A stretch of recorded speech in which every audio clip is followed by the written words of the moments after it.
All right, it is Thursday, April 21st. We are here for another Reflect Ed Live. I'm AJ Bianco here, my buddy Dave Frangiosa, and we're going to come at you today with another Reflect Ed Live. That will be podcast number 20 when we start recording. So, we'll wait for see if anybody shows up. But until then, Dave and I are just going to chat it out. So, Dave, hello, sir.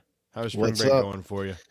It's going well. We got opening day for my daughter's softball There you on go. Saturday. Yep, we got the parade, both kids in the same parade, T-ball Yeah. and softball. So it was nice to have the time to get all that kind of set up this week and have a nice little kickoff. They've had some games already, so we've been playing, but we're doing all the ceremonies. We waited for it to get hopefully a little nicer than it's been. That's nice. That's Yeah. nice. What kind of parade is it? Is it like through the town, just down the street? What is it? You know what? They used to do it through the town, but all the parents wound up following their kids, and Oh, so they kind of shortened it. So now they start at like the parking lot at the top of the block. They walk okay. one block onto the field. Whatever. It's gonna be nice. It's the first time we're getting to do this in a couple of years because Right. we didn't do anything the past couple of years because of COVID. Right. So yeah, it'll be good. It'll be fun. Um I'm my daughter's in second grade, and just the progress that we've seen, like they're playing so well. So That's it's awesome. it's so good to see, and like they're having a blast, which makes it fun. My son, this is his he's pre-K, so it's his first round of T-ball, so that's always fun. All First time he hit off the tee, ran to third base. So like they're they're getting used to it. It's cute stuff, but just it's great having the time, and he's on spring break with me, so it's me and Okay. him all week, which is nice. Yeah, for sure. Um, yeah. How about you? I know I you're back to mean, work this week. yeah, back to work this week. Rough week. Not feeling the best. Had to Yeah. take a day. Um, Woke up on Monday morning. I was like, I don't feel right. Ended up having like 101 fever. So I took the day off Monday, half day Tuesday, and back at it now. I just got to make it through the week because I'm still not 100%. But it is what it is. And then we got school stuff going on, after school stuff going on. But so what we do, we got to work. We got to find that work-life balance. We got to do all the things we're supposed to do to make sure we can have some time with our family. We have a lot of sports this weekend. We have my daughter starting soccer. So they're doing a pre-K soccer this weekend. So that's going to be fun to watch these littles just bounce around and kick the ball wherever they're going to go. I just can't wait to see how these guys are going to coach and train, you know, 4 year old boys and girls. So that's gonna be fun. Well, But my daughter did that with the kiddie soccer, and right, they do a great job. it's like herding cats, though. It is, but you know what though? They have them doing something the whole time. Everything, like all the drills are games, and like I, the guy who coached her was fabulous. Yeah. I think he did a really good job. So Okay. hopefully you get lucky and you get a coach like that. She wound up loving it. She still plays soccer. Yeah, that's good. She's more into the crowd than she is to the game, but It's okay. You want the yeah, you get you them out want the there, get them feedback. active. Yeah, that's really all it is. I know she's excited about it. She's got her, um, she has her unicorn socks and a purple unicorn soccer ball all ready to go. So I think that's the biggest draw for her. She gets to kick the soccer ball that's got unicorns on it. She'll know it's hers. So is it here? It's not back here. I thought it might be down here, but it's not down here. But we're good with that. And then we got baseball for the boys. Saturday we got our 7U team, and then Sunday and Monday we got 9U travel baseball. There it is. My life, travel baseball.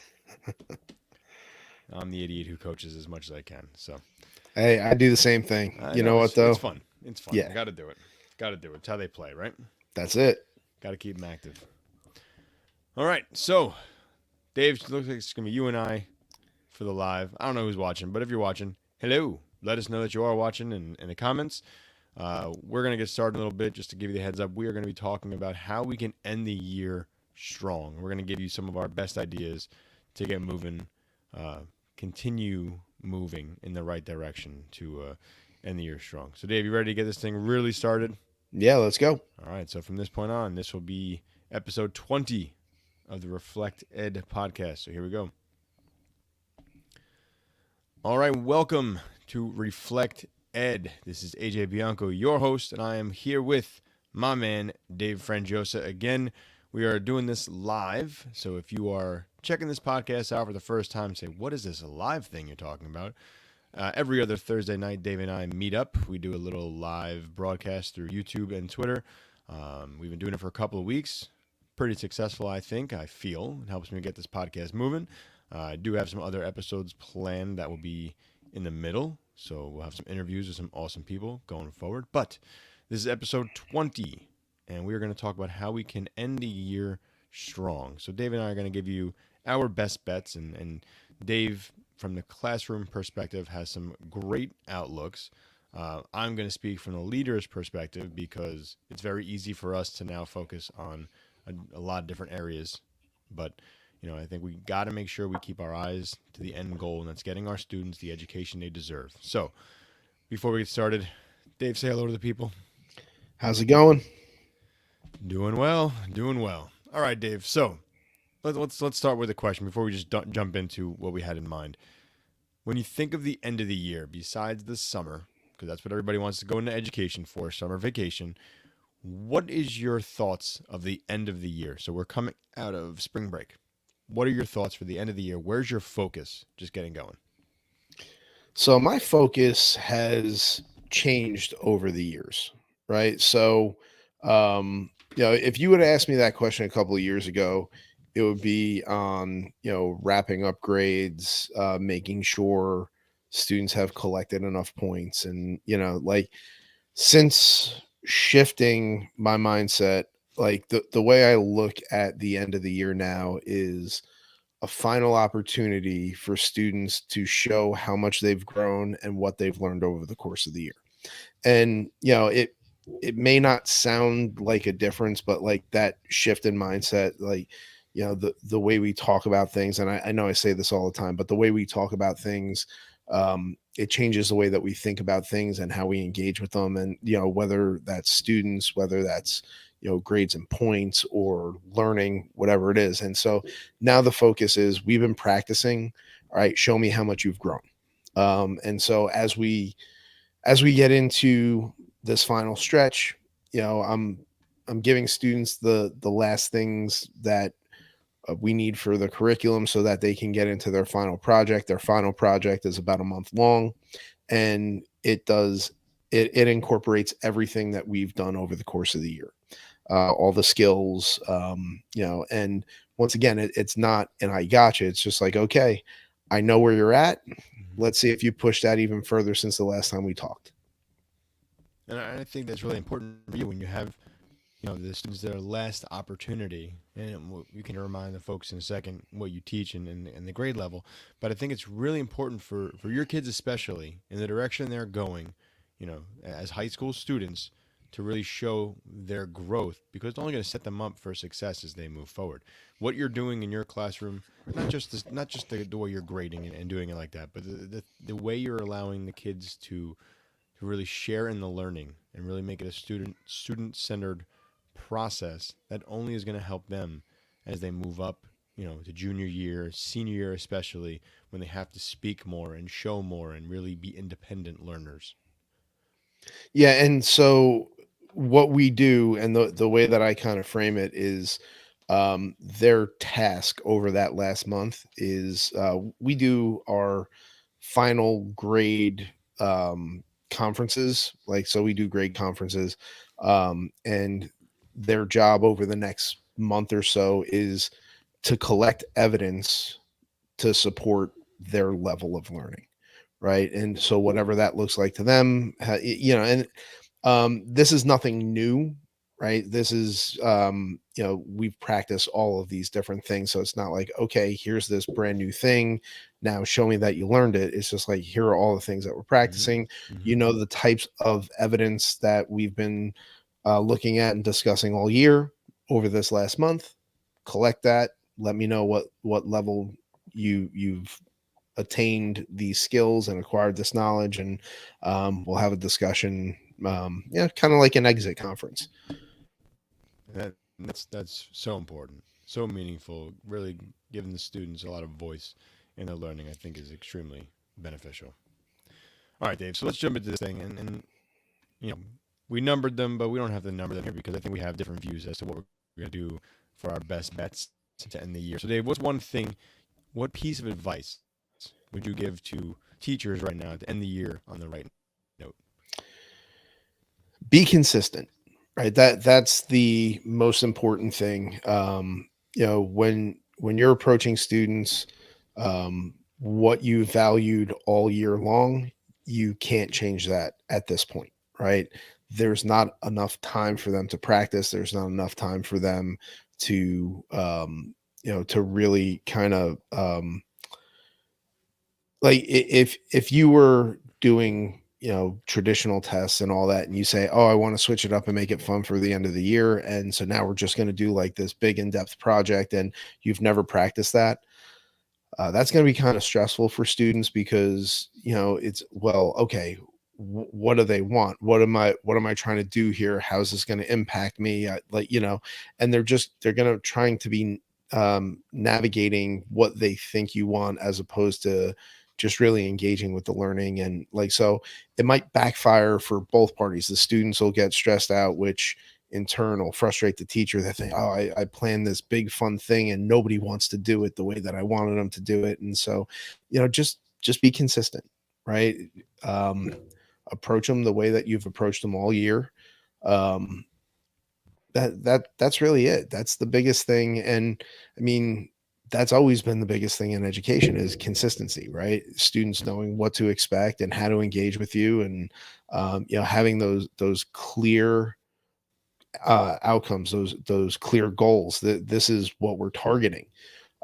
This is how we get there. This is how you can access assistance from me. This is how you can access assistance from your peers, and have all those supports in place, and keep those supports in place all the way through the end of the year.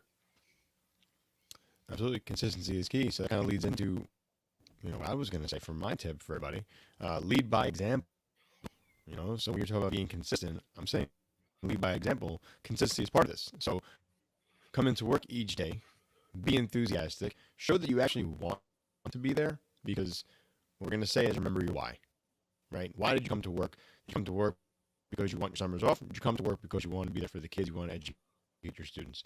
So be enthusiastic, be there for the kids, show them that this actually means something. I don't know how you feel about this, Dave, but having a room with a countdown to the end of the year there, like, even if you frame it like countdown to the end of the year, countdown to graduation, countdown to summer, like, to me, like, I feel like that's a bad example to set, right? Because it shows my end goal is 50 days from now. I want to be I want to be on a beach in 50 days. Like, I get it. We're all excited. The end of the year, it's a new challenges going forward. But when you look at it, I just say, I'm telling you, I'm done with you. Bring on my next group. We all know we're getting a next group, but what you have now, be with them, show them that you care, guide them and lead them so that they are set up for success as they move forward. And then when you get your new batch of kids, you're gonna do the same thing all over again. But telling them that I'm ready for the end of the year, ready for a new group, that kind of sets a different tone, I think. I was never a person who said, here's how many days left. When we were doing a countdown when I was in New York for the Regents exam, that was a different story, because we had to get them going and ready for that test. I was leading them by saying, hey, you got 5 days left for this exam, right? You have to be prepared for this. Yeah, and I think you kind of hit on something that I wanted to talk about. I think we need to be aware of how much time is left, because we do have those goals, and there's certain supports that need to be in place. And if we're not aware of how much time we have, um, I am not a proponent of homework, right?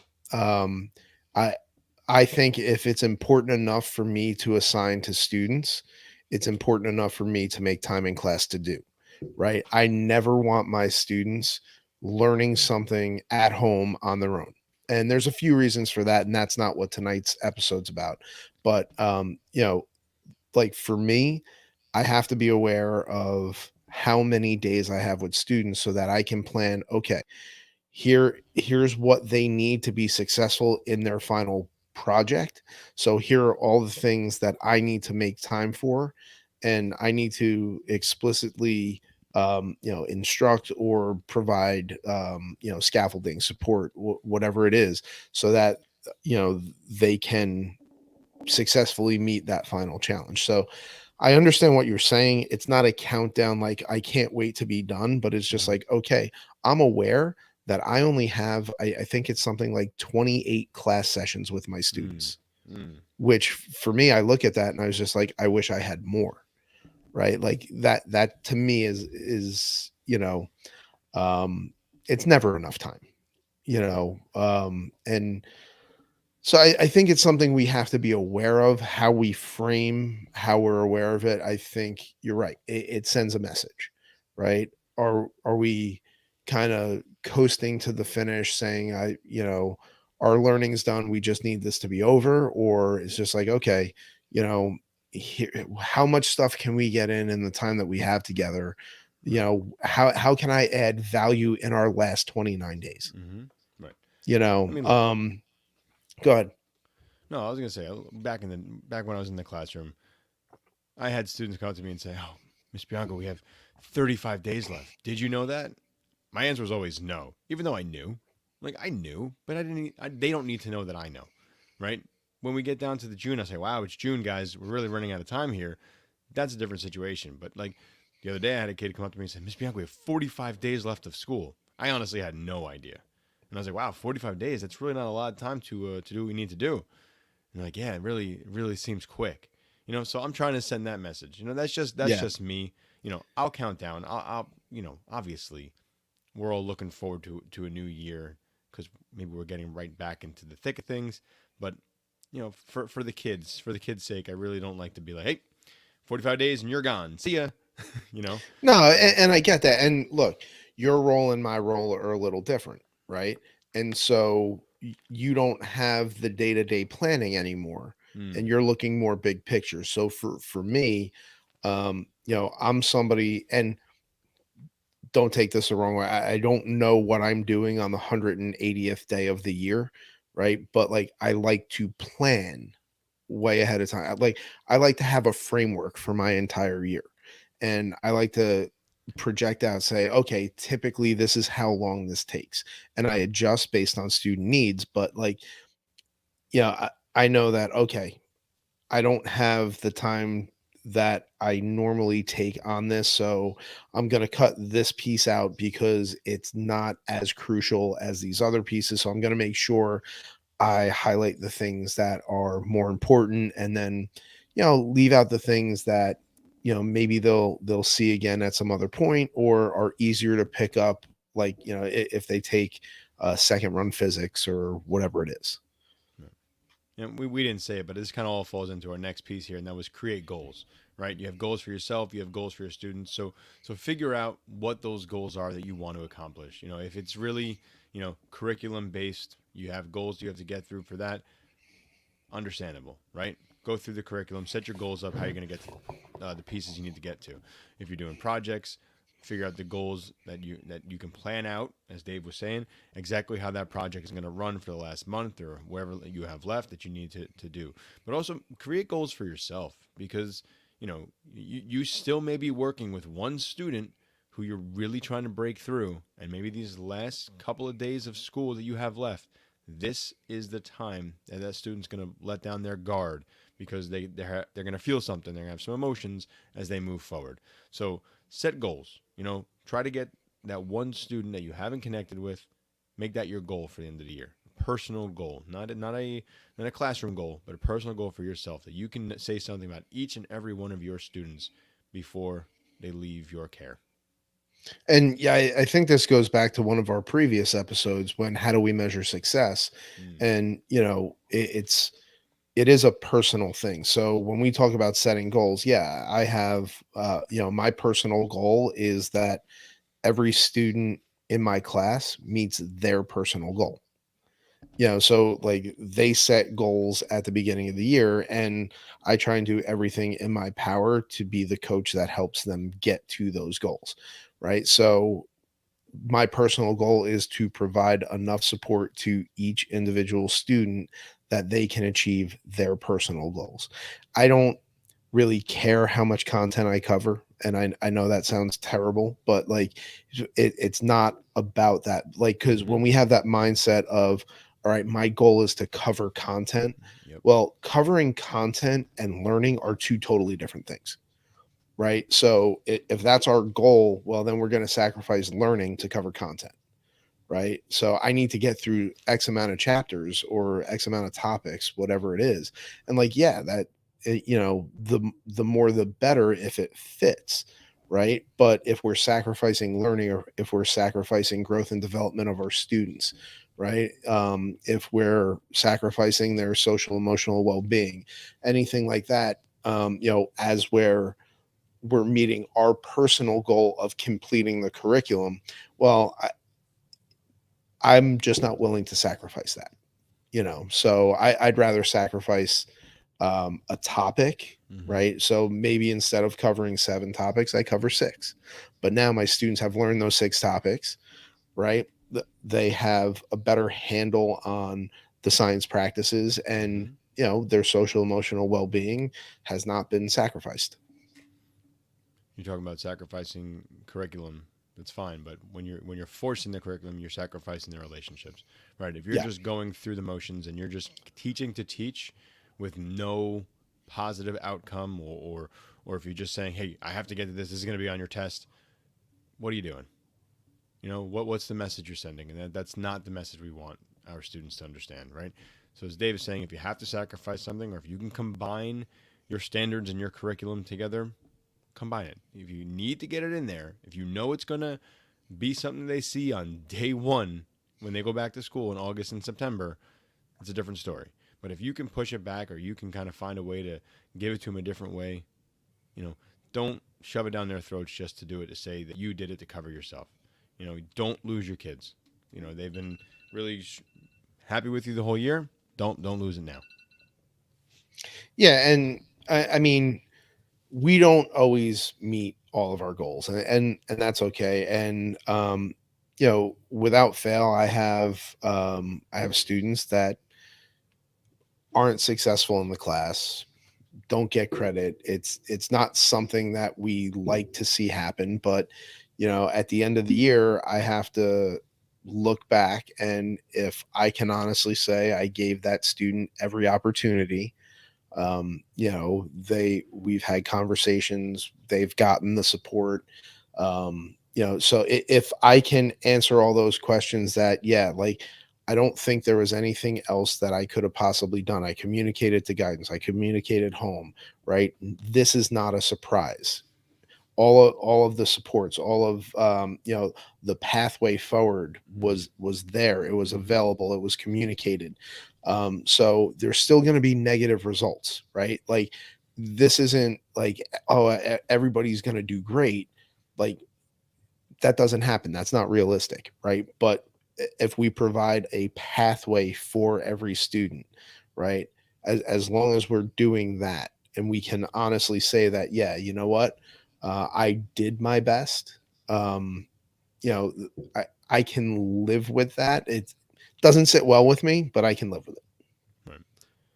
I think that kind of fits into the next idea that I had put down, is celebrate and reflect, right? So if you can, celebrate the things you've done throughout the year with your students, you can look back and say you're proud of the student for focusing on where they thought they were growing. If you're proud of the fact that your students are trying new things they never tried before, if you're proud of something for yourself, celebrate that. But also take your time to reflect. What did you do well? Where do you want to improve? Did you fail anywhere that you want to do it better next year? Take those moments to actually sit back and look and ask your students as well. You know, how did you succeed? How did you fail? Ask them how they thought they failed. What could they have done better throughout the year? Take that time, because that feedback, even if it's their own feedback and feedback for what you've done in the classroom, that's really important, because that's going to tell you, your greatest successes. So then you can celebrate some more. And like to piggyback on that, it's very hard at the end of the year to remember where you were at day one. And so one of the things that I do with my students to kind of help them do that, and I know I teach science, but like I have them keep a journal, Mm. and so every couple of weeks they're writing in that journal saying, okay, here's what I found challenging now. Here's what I did well. Here's a victory that I had. And so by the end of the year, when they're looking back at those early entries from like September, October, when it's just like, I remember when I thought problem solving was the hardest thing in the world, and like now I can do it. Like, it's a breeze. And like, even though they find individual problems challenging, right? Like they still look at what they were doing in the beginning, and so sitting back reflecting on an entire year, if you don't have that evidence throughout, is a little tough. So you know to know where you are, you have to know where you've been. Mm. And like that kind of helped me, my students, everybody understand, oh, you know what, we did do some really good things. And so journaling in any class, I know a lot of things that I do, people are just like, well, that's not really what happens in a traditional science class, right? Right. Portfolios and journals, that's, science classes don't do that, but like it works. So, just when you want to reflect, you have to have something to go back to. And those reflection pieces, those journals, those are huge. Those portfolios, those are tremendous because that's where they see exactly where they've been and how they've grown. So if journaling is something that you are looking to do, whether it's for yourself, whether it's for your students, talk to Dave. If the portfolio is something that you want to try, look, I haven't done portfolios to the extent that Dave has, but I've done pieces of portfolios, whether it's, having students actually look at their work or use Google Slides or create a Google site after every unit. I've done things like that. Those things are tremendous for the students because then they look back and then they get so excited about the projects they've done, the work they've done, the essays they've completed. They forget that they sent a letter to somebody. You know, they are all in. So get those portfolios going in your classroom. Reach out to Dave. He'll hook you up with a nice portfolio or what you can do to keep it simple. If you want to digitize it, digitize it. Like, don't reinvent the wheel. Have a little fun with it. Yeah, and I'm going to a digital portfolio starting next year. So Are you uh, using anything?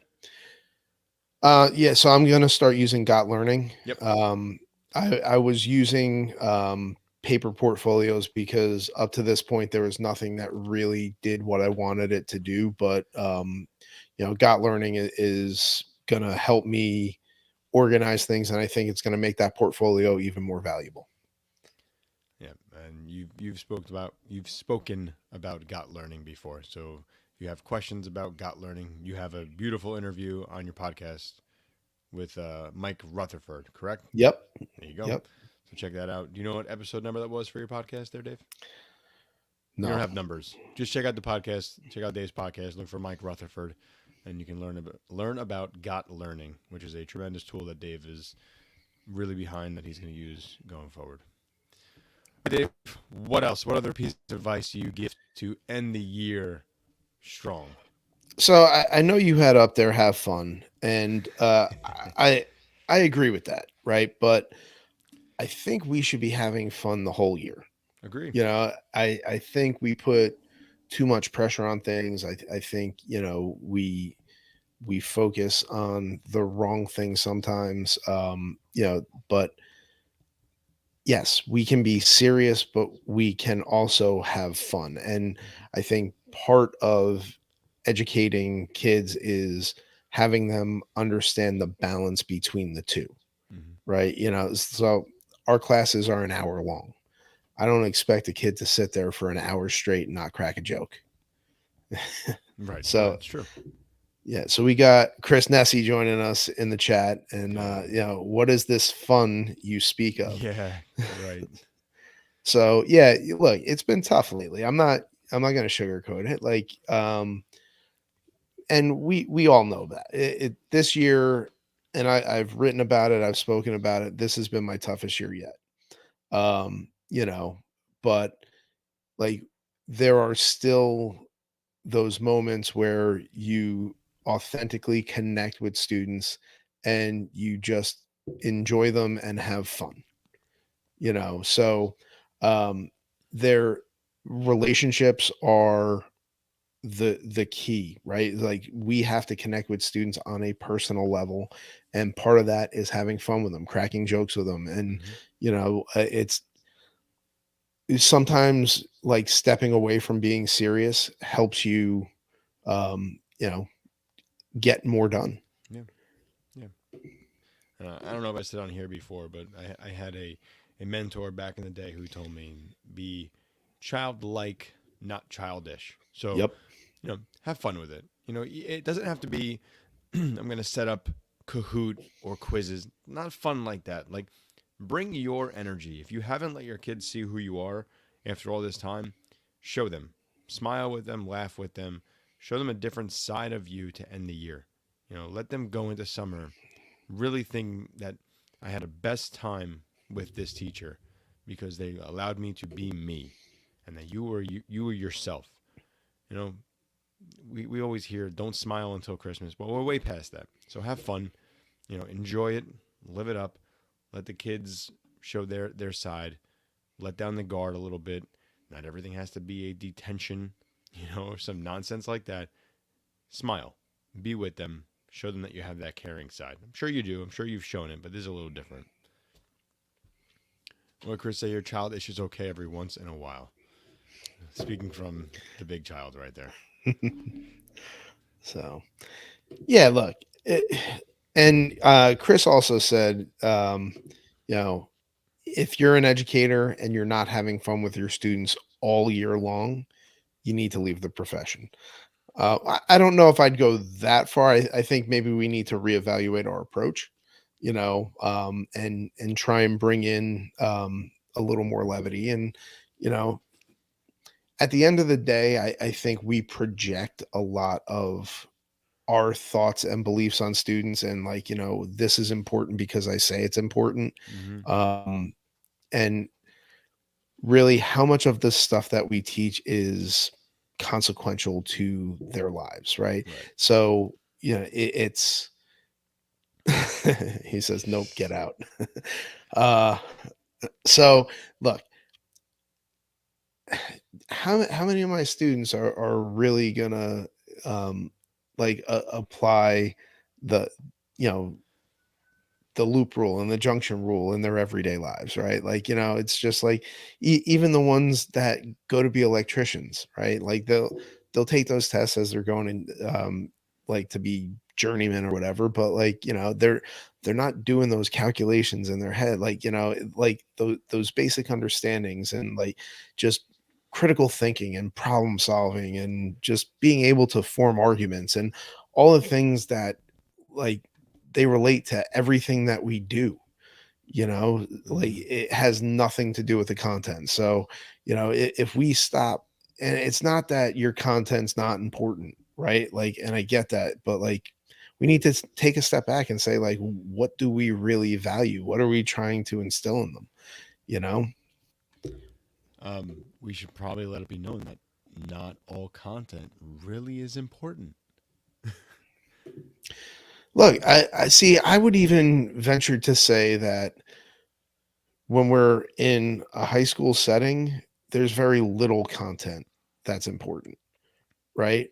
So this is, I That's a mean, different. It's a different conversation for a different it day. is a, yeah, We know it is, that's a it's can of worms. right. School is broken. We get that. Yeah, Right. yeah, But I understand where you were going with it. But continue. I'm yeah. sorry. I cut you off. Nah, that's all right. But like, if we'll just leave it there. It's a big Okay. can of All right. worms. We're not going to open tonight, Right. but so you know, Okay. Well, look, Chris is throwing in here. His job is not to get his students to love history or whatever subject it is that he teaches, and that's fine. We don't want them to love everything we do, but we know Chris is a big proponent of the four C's, which is actually extremely important, right? School's broken podcast PD episode. Okay, here we go. Oh, see, he gets started now. You get Chris started and he doesn't stop. But That's again, why I love it. I know it's great. It's great. It's great. But look, school year's coming to an end. You know, where we are here, we're at the end of April when we recorded this episode. April 21st is this recording. So you're going to get this in a couple of days this comes out, or you're going to hear it already. Maybe hear it over the summer. You know, hopefully you are finishing strong, whatever that looks like for you. You know, we gave you our ideas. We're telling you, you know, be consistent. We're telling you to lead by example. We're telling you to have fun. We're asking you to reflect and celebrate. You know, there are a lot of different things that you can be doing this year. Just don't quit. Just don't sit with your feet up watching the students do last minute work. Don't do that. Don't tell them to get their work done, to get your grades done. Don't put the movie on to end the year in the dark. That's where you lose me. You know, if I'm going to talk about Administrator AJ for a second, that's where I get upset, right? Don't have kids just come to school to sit there and watch a movie. I know they want to. They're going to ask you, can we watch a movie? And it's very easy to say yes because you think you're doing the right thing to please them. But you know deep down that's not the right thing to do. Our job is to build the relationships, to get kids to be in a good frame of mind, to learn as a whole student. If you don't want to teach the curriculum, or if your curriculum is done early, find something to do that you can build on the relationships you've had throughout the year. Please don't put the movie on. Please. Unless it relates to something you're teaching, please don't just sit there and put the movie on. Dave, you're not a movie guy. I can tell. You're not a movie in the classroom guy. No. Good. Yeah, don't. Look, here's the thing. If you got extra time, if your curriculum's done, right, find a community-based project, right? Like do something of value. Even if it's not related to your curriculum at all, do something together as a class that's going to Yes. add value to somebody else. You have so many options, right? Yeah. Have your students write a letter to next year's class. Tell them what to expect. Tell them what to look out for. Have them write a letter to their future selves. You know, don't open this to the end of next year. Create a space in your classroom where you can remember this class. Do something that's absolutely meaningful, as Dave was just saying, because I think that's really important. Let them come together one last time as that class. If you're middle school, high school, you know, the kids move around so much that there's really no consistency besides what their schedule looks like. Those are their people in that class. Make sure you remember that class so that it is memorialized for as long as that classroom is yours. I don't know, it's just things I think about. You know, things I wish I've done. I wish I did. Those are not things I've ever done, you know, when I was in the classroom. But those are things I think about now as I look at, you know, a little bit differently about relationships and how students, especially their social emotional learning that they need right now. This is something that you can build, that they can come back to you and they can trust you when they're in the building. Yep. Yeah, I mean, I think we kind of summed up how we should, or how we could, um, approach this last quarter of the year. Yeah. And if you out there have ideas, if you're listening to this on the podcast side, or if you're checking this out on YouTube or on Twitter after it is out there, please feel free to reach out to either myself or Dave. You can reach me at AJ Bianco on all of the social medias, Twitter, Instagram, LinkedIn. I am on Facebook, but I don't really go on there very much. So AJ Bianco, drop me a line. Let me know, what are you doing to end the year strong that we did not talk about, or you want to combat us? That's okay. You can tell us that we're off. You can tell us that you are strict rules you have to follow with your curriculum. We understand. We're just giving you our thoughts. And Dave, if you want to be reached out, please tell people where they can reach out to you. I'm at David Frangiosa on Twitter. Yeah, I'm on LinkedIn, but Twitter is the best place to find me. Dave's not really into the social media. Just talk to him on Twitter. He'll help you. He'll get up there. He's always responding to your messages. Yeah, but look, honestly, we want to hear from you. So if we're off base, let us know.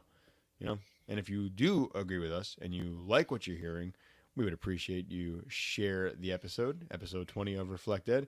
put it out there. Let us know. Leave a review if you'd like to. But if you want to tag us on the socials, that's okay as well. All right, Dave. What do you have planned to end the year with your kids? Anything that we didn't talk about? No, so like I said, I do a month-long final project, and we do exit grade interviews where the students are involved in the determination of how their learning's reflected on their report card. And so that's what we have planned for whatever time I have left. All right, I'm going to ask, could you give me, like, I'm sure there's a lot of questions the students answer. Can you give me one question you ask the students as their quote unquote exit interview? Oh, they lead the interview. Oh, really? So, oh yeah. So this isn't so. Basically, I was just like, all right, tell me anything you think I should know. And then depending on how that conversation goes, and like obviously, I have the evidence that I've collected, and if there's gaps there, I might like lead them or probe them, but they lead the interview.